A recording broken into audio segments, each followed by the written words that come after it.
दोस्तों, इस दुनिया में दिखावा करने वाले लोगों को हम दो तरह से देख सकते हैं।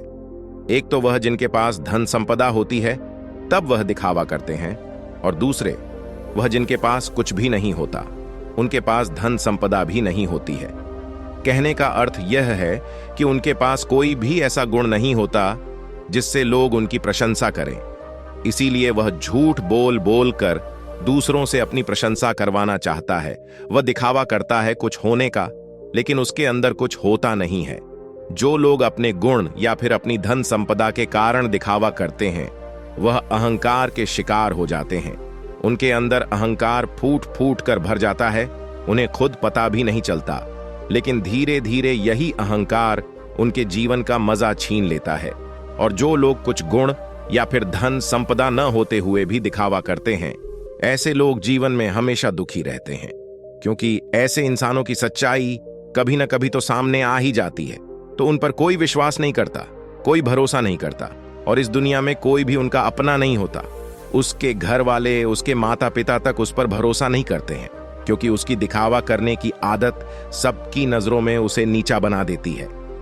आज की जो कहानी मैं आप लोगों को सुनाने वाला हूं, वह एक ऐसे व्यक्ति की कहानी है जो दिखावा करने की वजह से परिस्थितियों में फंसता चला जाता है, और आखिरकार उसका परिणाम क्या होता है, यह तो आपको इस कहानी में ही सुनने को मिलेगा।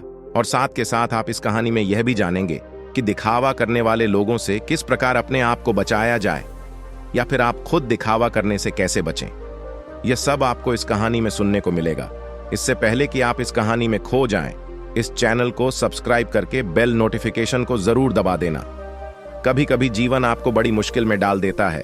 ऐसे ही मुश्किल में राजेश नाम का एक युवक फंसा हुआ था। उसे अपने घर से निकले हुए बहुत समय हो गया था। कई महीने बीत चुके थे।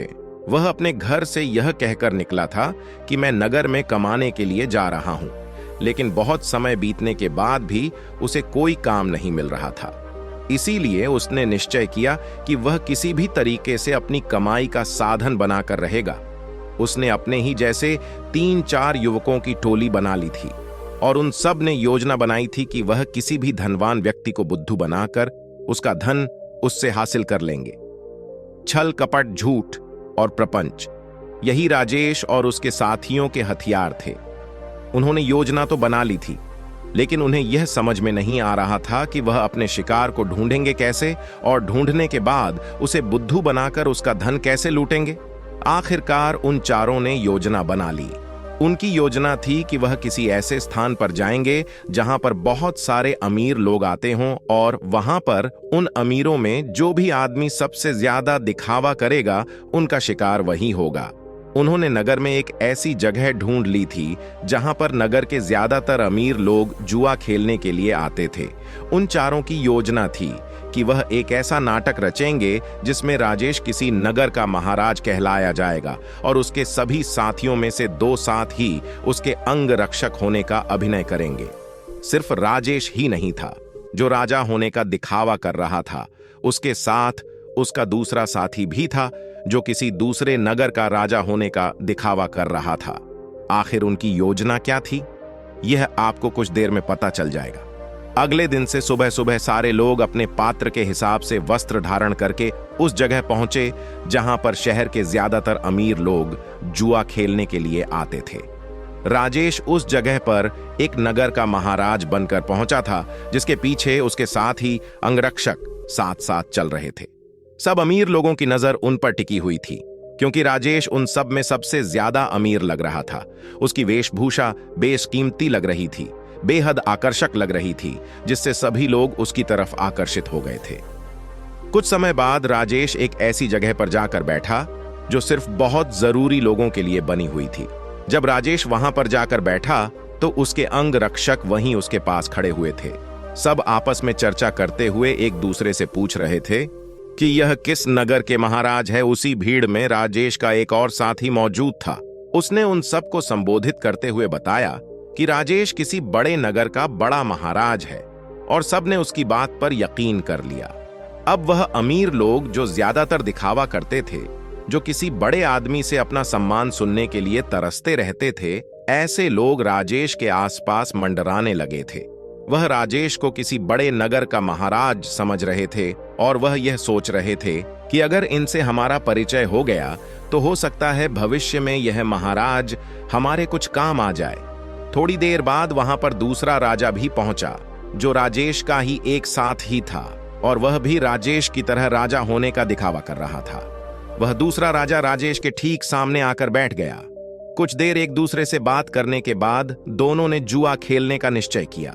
कुछ समय बाद जुए की बड़ी बड़ी बाजियां खेली जाने लगीं और राजेश जो किसी नगर का महाराज होने का दिखावा कर रहा था वह इस जुए में बहुत बड़ी रकम हार गया। लेकिन जब राजेश ने हारी हुई रकम निकालने के लिए अपनी पोटली ढूंढनी चाही तो उसे अपनी पोटली मिल ही नहीं रही थी। बहुत देर ढूंढने के बाद भी जब उसे पोटली नहीं मिली तो वह गुस्से से भरकर अपने अंगरक्षकों को डांटने लगा और डांटते हुए उनसे अपनी पोटली के बारे में पूछने लगा। लेकिन उसके अंग रक्षकों के पास इसका कोई जवाब नहीं था। वह सब नीची गर्दन करके खड़े हुए थे। राजेश ने बड़े ही शांत स्वर में अपने सामने बैठे हुए राजा से कहा कि देखिए, लगता है कि हमारी सोने के सिक्कों से भरी पोटली कहीं पर गुम गई है। मैं मानता हूं कि मैं जुए में हार रहा हूं, लेकिन फिलहाल मेरे पास तुम्हें देने के लिए कुछ भी नहीं है। अगर तुम मुझे कोई अपना पता दे दो तो मैं तुम्हारे पते पर तुम्हारी रकम भिजवा दूंगा, या फिर तुम मेरे राज्य में आकर मेरे राजमहल में चले आना। वहां पर तुम्हारी पूरी रकम तुम्हें मिल जाएगी।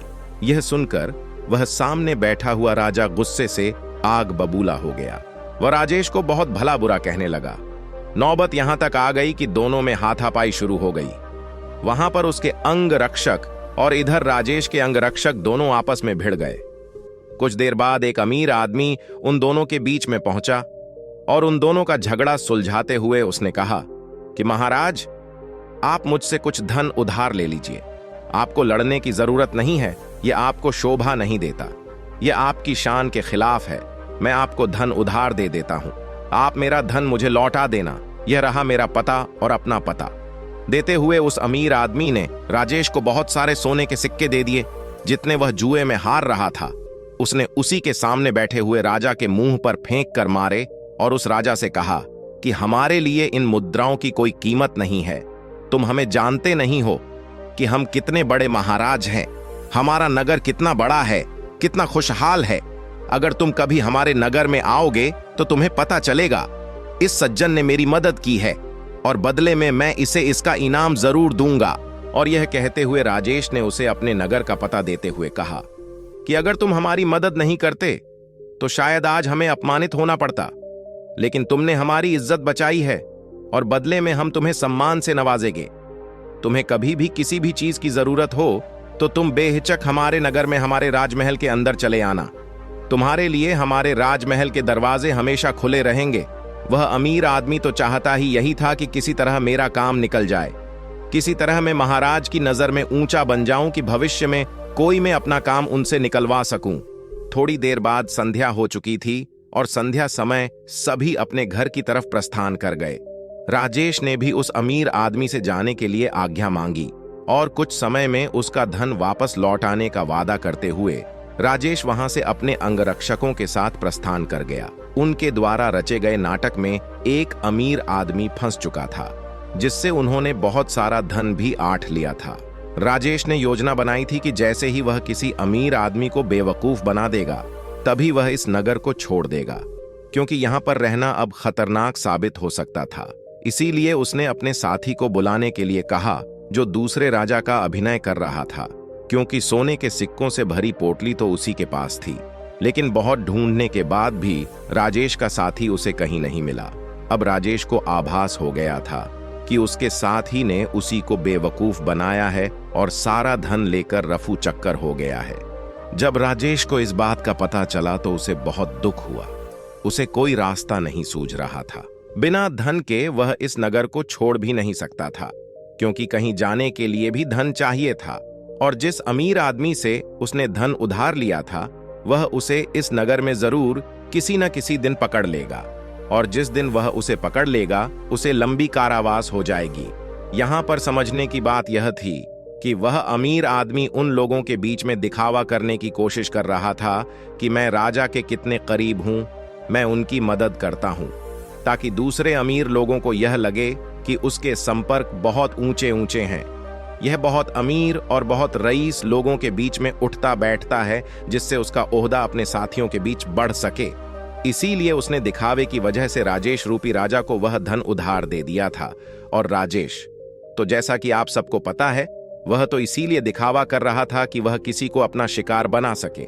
लेकिन वह कहते हैं कि जैसी करनी वैसी भरनी, दोनों को दिखावे की सजा मिली। उस अमीर आदमी का धन लुट गया और यहां राजेश को उसके साथी ने ही बेवकूफ बना दिया था।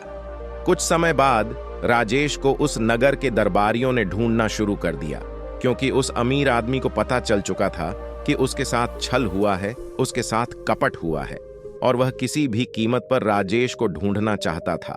इसीलिए राजेश को छुपकर जंगल के रास्ते से वह नगर छोड़कर भागना पड़ा। जंगल में छुपते छुपाते वह एक दिन एक भिक्षु की कुटिया में पहुंचा, जहां पर एक भिक्षु ध्यान कर रहा था। राजेश उस भिक्षु के चेहरे की सादगी देखकर उसकी तरफ बहुत आकर्षित हो गया। उनके ध्यान से बाहर आने का इंतजार करने लगा।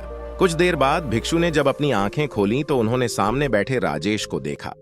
उन्होंने राजेश से पूछा कि तुम कहां जा रहे हो और यहां पर मुझसे क्या चाहते हो? राजेश उनके चरणों में गिर पड़ा और रोते हुए उनको बोला, गुरुदेव, मैं दिखावा कर करके थक चुका हूं। मुझे कोई रास्ता नजर नहीं आ रहा। घर वालों के सामने मुझे दिखावा करना पड़ता है कि मैं नगर में कोई काम कर रहा हूं और नगर में लोगों को बेवकूफ बनाता हूं, उनके साथ छल करता हूं, कपट करता हूं। मेरा पूरा अस्तित्व दिखावे पर टिका हुआ है। कृपया करके मुझे कोई ऐसा तरीका बताएं जिससे मैं आपकी तरह सादगी भरा जीवन जी सकूं, खुश होकर शांत होकर अपने जीवन का मजा ले सकूं। मैं थक गया हूं। भिक्षु ने मुस्कुराते हुए कहा कि सारी दुनिया दिखावा ही तो कर रही है। कोई अगर तुमसे कहता है कि तुम तो बहुत ही ईमानदार आदमी हो तो तुम खुश हो जाते हो, यह जानते हुए कि तुम एक झूठे और मक्कार आदमी हो। हर जगह हर परिस्थिति में जब भी किसी इंसान को मौका मिलता है तो वह दिखावा करने से चूकता नहीं है। यह तुमने भी जरूर महसूस किया होगा। दिखावा करने के बाद तुम्हें तो यह लगता है कि तुम बहुत समझदार हो, तुम चालाक हो, लेकिन चालाक होने के कारण तुम्हारे जीवन की सरलता खो जाती है। तुम साधारण नहीं रह पाते। तुम हर जगह दिखावा करने की कोशिश करते हो और इसीलिए जीवन के आनंद को तुम कभी महसूस ही नहीं कर पाते। लेकिन समझने की बात यह होती है कि आदमी दूसरे के सामने दिखावा तभी करता है जब वह सामने वाले की नजर में ऊंचा होना चाहता है। अगर तुम सामने वाले से प्रभावित नहीं होते तो तुम्हें दिखावा करने की कोई जरूरत ही नहीं रहेगी, क्योंकि तुम किसी न किसी तरह सामने वाले आदमी को आकर्षित करना चाहते हो, उसे अपनी ओर खींचना चाहते हो, और यही दिखावे का सबसे बड़ा कारण होता है। लेकिन जो इंसान तुम्हारे दिखावा करने की वजह से तुम्हारी तरफ आकर्षित हुआ है, तो कल अगर उसे तुम्हारी सच्चाई पता चलेगी तो वह तुमसे दूर भी हो जाएगा। इसीलिए दिखावा करने की वजह से अपने भी हमसे दूर होते चले जाते हैं। हमें इसका कभी एहसास ही नहीं होता और हम अकेले पढ़ते चले जाते हैं। आखिरकार हम पाते हैं कि हमारे आसपास कोई भी मौजूद नहीं है जिसे हम अपना कह सके, जिससे हम अपने दिल की बात कर सके, क्योंकि हर इंसान के सामने हमने सिर्फ दिखावा ही किया है। लेकिन जो इंसान अपने आप को जानता है, अपने एकांत में स्थापित हो गया है, उसे किसी के आने जाने से कोई फर्क नहीं पड़ता। वह तो बस अपने एकांत का आनंद उठाता है। वह किसी को आकर्षित करने की कोशिश नहीं करेगा और इसीलिए उसका जीवन सरल होता चला जाएगा, साधारण होता चला जाएगा। और जितनी सरल तुम बनते जाओगे उतनी ही आसानी से तुम ध्यान में प्रविष्ट हो पाओगे। जीवन एक परीक्षा है, लेकिन कुछ लोग उस परीक्षा में संघर्ष नहीं कर पाते और वह लोग एक दिखावे का रास्ता अपना लेते हैं। उस जीवन को पूरी सच्चाई से जीना ही नहीं चाहते। वह खुद की सच्चाई को भी खुद स्वीकार नहीं करना चाहते। ऐसे बहुत से लोग होते हैं जिनके अंदर बहुत सारी बुराइयां होती हैं, लेकिन वह अपनी बुराइयों को कभी खुद महसूस ही नहीं कर पाते, खुद स्वीकार ही नहीं कर पाते।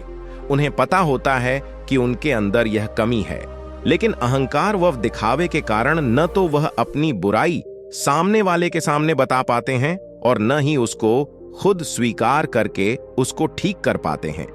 इसीलिए सबसे पहले दिखावे की दुनिया को छोड़ो, बनावटी दुनिया को दूर हटा दो, क्योंकि जब बनावटी दुनिया तुमसे दूर होगी तो ही तुम्हारा मन स्वच्छ हो पाएगा, निर्मल हो पाएगा और जितना मन तुम्हारा निर्मल होगा उतने ही अच्छे लोग तुम्हारे संपर्क में आते रहेंगे, और जितना कपटी तुम्हारा मन होगा तो कपटी लोग ही तुम्हें मिलते जाएंगे। हमें वही लोग जीवन में टकराते हैं जिस तरह का हमारा खुद का नजरिया होता है।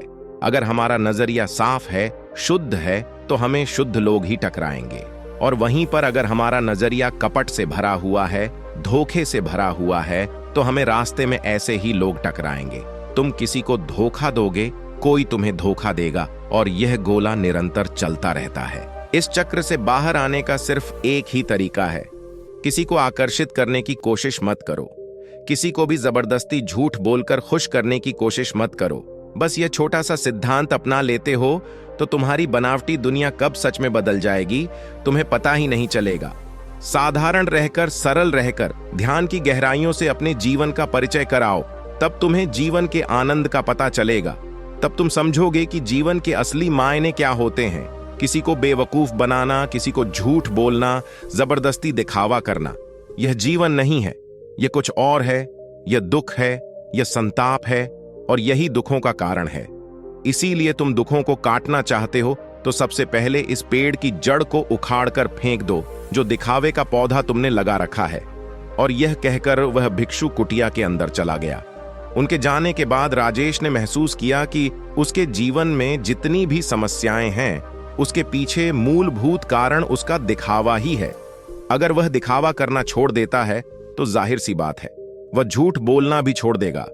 फिर कैसी भी परिस्थिति हो वह सिर्फ सच बोलेगा, और जब सच बोलने की हिम्मत उसमें आ जाएगी तो उसका जीवन खुद ही परिवर्तित हो जाएगा। ऐसे ही विचारों में डूबा हुआ वह उस जंगल को पार कर गया। दोस्तों, आपने आज के इस वीडियो से क्या सीखा वह मुझे आप कमेंट में बता सकते हैं। इसी के साथ में उम्मीद है कि आपको आज की वीडियो पसंद आई होगी, तो इस वीडियो को उस इंसान को शेयर करें जिससे यह कहानी सुनने की जरूरत है, और उसी के ठीक बाद चैनल को सब्सक्राइब करें। तो चलिए फिर मिलते हैं ऐसी एक और नई वीडियो में एक नए मैसेज के साथ। तब तक के लिए अपना ख्याल रखें। धन्यवाद।